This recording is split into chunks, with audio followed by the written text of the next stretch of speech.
ओम श्री वासुदेवाय नमः। दूसरे अध्याय में भगवान शिव और दक्ष प्रजापति का मनोमालिन्य। तो विदुर जी ने पूछा कि ब्राह्मण, प्रजापति दक्ष तो अपनी लड़कियों से बहुत ही स्नेह रखते थे, फिर उन्होंने अपनी कन्या सती का अनादर करके शीलवानों में सबसे श्रेष्ठ श्री महादेव जी से द्वेष क्यों किया? महादेव जी भी चराचर के गुरु, वैर रहित शांति मूर्ति, आत्मा राम और जगत के परम आराध्य देव हैं। उनसे भला क्यों कोई बैर करेगा? भगवान, उन ससुर और दामाद में इतना विद्वेष कैसे हो गया, जिसके कारण सती ने अपने दुष्टज्य प्राणों तक की बलि दे दी? ये आप मुझसे कहिए। तो मैत्रेय जी ने कहा, विदुर जी, पहले एक बार प्रजापतियों के यज्ञ में सब बड़े बड़े ऋषि देवता, मुनि और अग्नि आदि अपने अपने अनुयायियों के सहित एकत्र हुए थे। उसी समय प्रजापति दक्ष ने भी उस सभा में प्रवेश किया। वे अपने तेज से सूर्य के समान प्रकाशमान थे और उस विशाल सभा भवन का अंधकार दूर किए देते थे।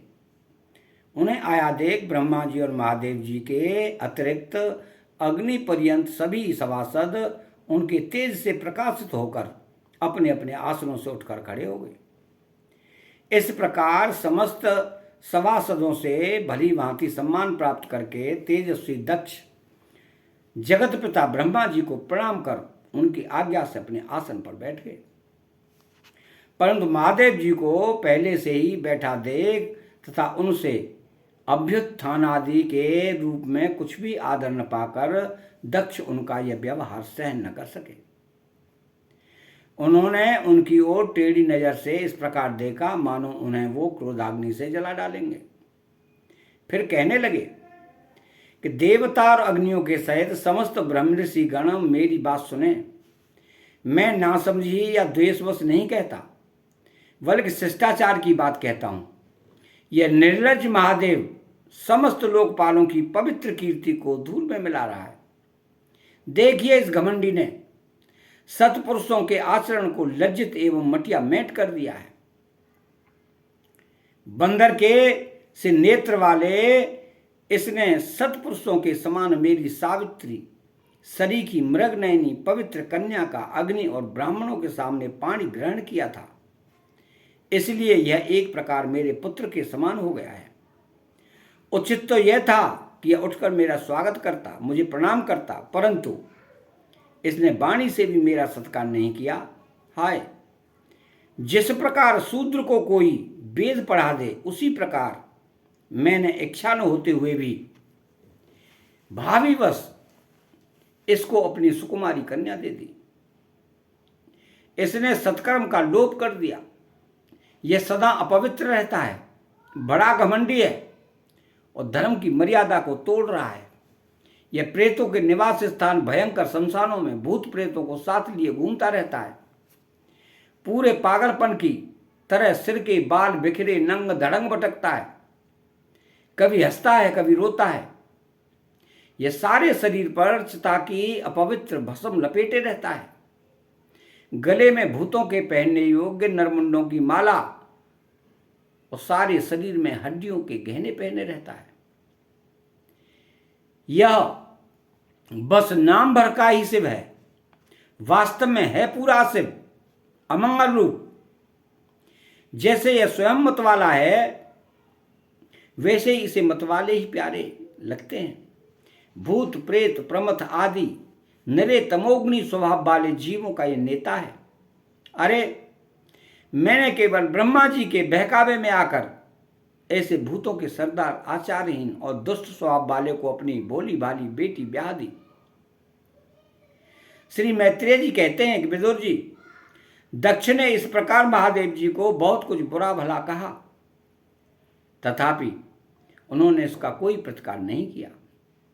वे पूर्ववत निश्चल भाव से बैठे रहे। इससे दक्ष के क्रोध का पारा और भी ऊंचा चढ़ गया और वे जल हाथ में लेकर उन्हें साप देने को तैयार हो गए। दक्ष ने कहा कि यह महादेव देवताओं में बड़ा ही अधम है, अब से इसे इंद्र, उपेंद्र आदि देवताओं के साथ यज्ञ का भाग ना मिले। उपस्थित मुख्य मुख्य सभासदों ने उन्हें बहुत मना किया, परंतु उन्होंने किसी की न सुनी। महादेव जी को साप दे ही दिया। फिर वे अत्यंत क्रोधित हो उस सभा से निकलकर अपने घर चले गए। जब श्री शंकर जी के अनुयायियों में अग्रगण्य नंदीश्वर को मालूम हुआ कि दक्ष ने साप दिया है, तो वे क्रोध से तमतमा उठे। उन्होंने दक्ष तथा अन्य उन ब्राह्मणों को जिन्होंने दक्ष के दुर्वचनों का अनुमोदन किया था बड़ा भयंकर शाप दिया। वे बोले कि जो इस मरण धर्मा शरीर में ही अभिमान करके किसी से भी द्रोह न करने वाले भगवान शंकर से द्वेष करता है, वो भेद बुद्धि वाला मूर्ख दक्ष तत्व ज्ञान से विमुख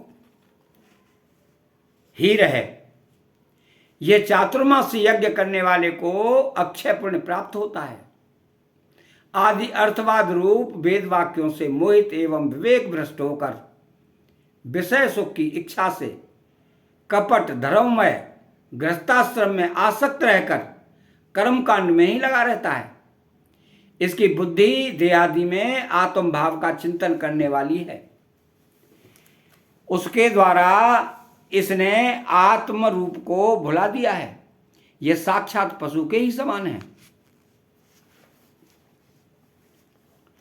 अतः अत्यंत स्त्री लंपट हो और शीघ्र ही इसका मुंह बकरे का हो जाए। यह मूर्ख कर्ममयी अविद्या को ही विद्या समझता है। इसलिए यह और जो लोग भगवान शंकर का अपमान करने वाले दुष्ट के पीछे पीछे चलने वाले हैं, वे सभी जन्म मरण रूप संसार चक्र में पड़े रहे। वेदवाणी रूप लता फल श्रुति रूप पुष्पों से सुशोभित है। उसके कर्म फल रूप मनोमोहक गंध से उसके चित्त क्षुब्ध हो रहे हैं। इससे ये शंकर द्रोही कर्मों के जाल में ही फंसे रहे।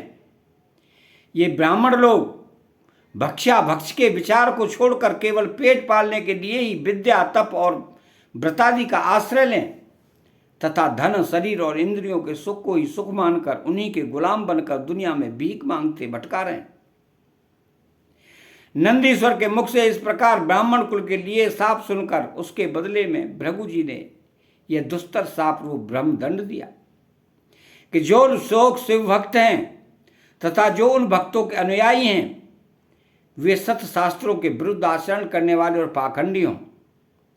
जो लोग शौचाचार विहीन मंद बुद्धि तथा जटा राख और हड्डियों को धारण करने वाले हैं, वही सही संप्रदाय में दीक्षित हों, जिसमें सुरा और आसव ही देवताओं के समान आदरणीय हैं। अरे तुम लोग जो धर्म मर्यादा के संस्थापक एवं वर्णाश्रमियों के रक्षक वेद और ब्राह्मणों की निंदा करते हो, इससे मालूम होता है कि तुमने पाखंड का आश्रय ले रखा है। यह वेद मार्ग ही लोगों के लिए कल्याणकारी और सनातन मार्ग है। पूर्व पुरुष इसी पर चलते आए हैं और इसके मूल साक्षात श्री विष्णु भगवान हैं। तुम लोग सत्पुरुषों के परम पवित्र सनातन मार्ग स्वरूप वेद की निंदा करते हो।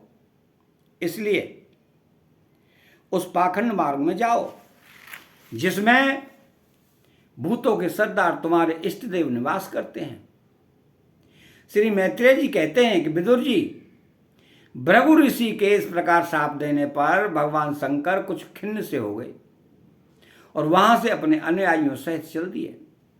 वहां प्रजापति लोग जो यज्ञ कर रहे थे, उसमें पुरुषोत्तम श्री हरि ही उपास्य देव थे और यह यज्ञ 1000 वर्ष में समाप्त होने वाला था।